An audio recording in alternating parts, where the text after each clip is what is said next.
আমাদের আজকের ওষুধের নাম টিপিসি, ভিটামিন বি1, বি6 এবং বি12। এখানে ভিটামিন বি1 রয়েছে 100 মিলিগ্রাম, ভিটামিন বি6 রয়েছে 200 মিলিগ্রাম ও বি12 রয়েছে 200 মাইক্রোগ্রাম। যাদের ভিটামিন বি1, বি6 এবং বি12-এর ঘাটতি রয়েছে শরীরে, ডক্টররা তাদেরকে এই ওষুধটা সাজেস্ট করে থাকেন। ডায়াবেটিস সহ আরও বিভিন্ন ধরনের অসুখের ঔষধ হিসেবেও এই ওষুধটি ব্যবহার করা হয়ে থাকে। চলুন এবার এই ভিটামিনগুলোর কার্যকারিতা জেনে নেই। ভিটামিন বি1 শর্করা, ফ্যাটি অ্যাসিড এবং অ্যামিনো অ্যাসিডকে শক্তিতে রূপান্তর করে, স্নায়ুর স্বাস্থ্য ও মন ভালো রাখে, হৃৎপিণ্ড শক্তিশালী করে। ভিটামিন বি6 লোহিত রক্তকণিকা, প্রোটিন, নিউরোট্রান্সমিটার যেমন সেরোটোনিন তৈরি করে এবং জমাকৃত শক্তি মুক্ত করে হৃদরোগ, স্ট্রোক, অবসাদ এবং অনিদ্রা দূর করতে সাহায্য করে। ভিটামিন বি12 কোষে প্রতিলিপি ও রোহিত রক্তকণিকা তৈরির জন্য দরকার, যা রক্তশূন্যতা, অবসাদ, স্নায়ুর ব্যথা, অসারতা, রক্ত জমাট বাঁধা, হৃদরোগের ঝুঁকি কমায়। এই ওষুধটি ট্যাবলেট আকারে আছে, তাই এই ওষুধটি মুখে খাওয়ার জন্য উপযুক্ত। এটির বেশিরভাগ অংশ টিস্যুতে পরিবাহিত হয় এবং বুকের দুধের সাথেও পাওয়া যায়। কোষের ভেতরে ড্রাইফসফেট হিসেবে থাকে, যা দেহের বিভিন্ন লক্ষণীয় মাত্রায় সঞ্চিত থাকে না। অতিরিক্ত পরিমাণে থায়ামিন মূত্রের মাধ্যমে শরীর থেকে বের হয়ে যায়।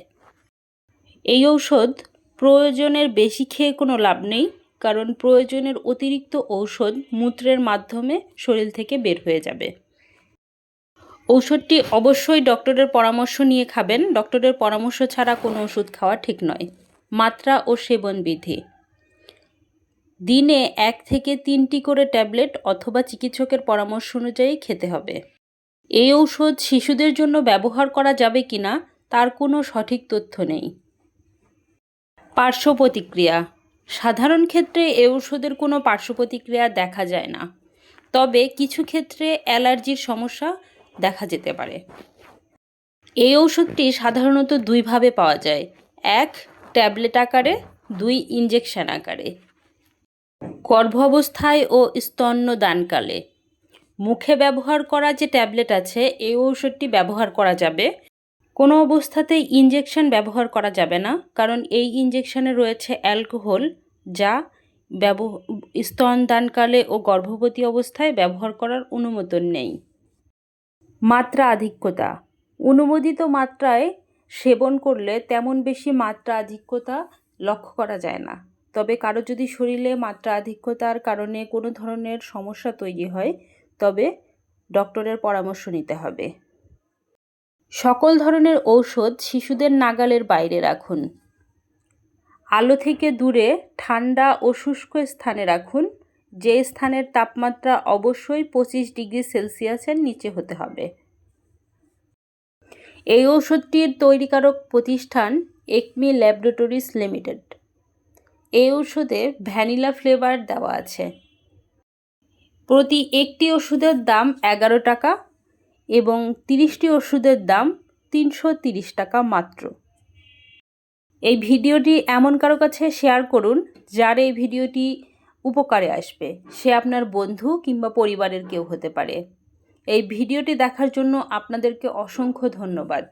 ভিডিও সংক্রান্ত বা কোনো ঔষধ সংক্রান্ত যদি কোনো মতামত থাকে, আমাদের কমেন্ট বক্সে জানাতে ভুলবেন না।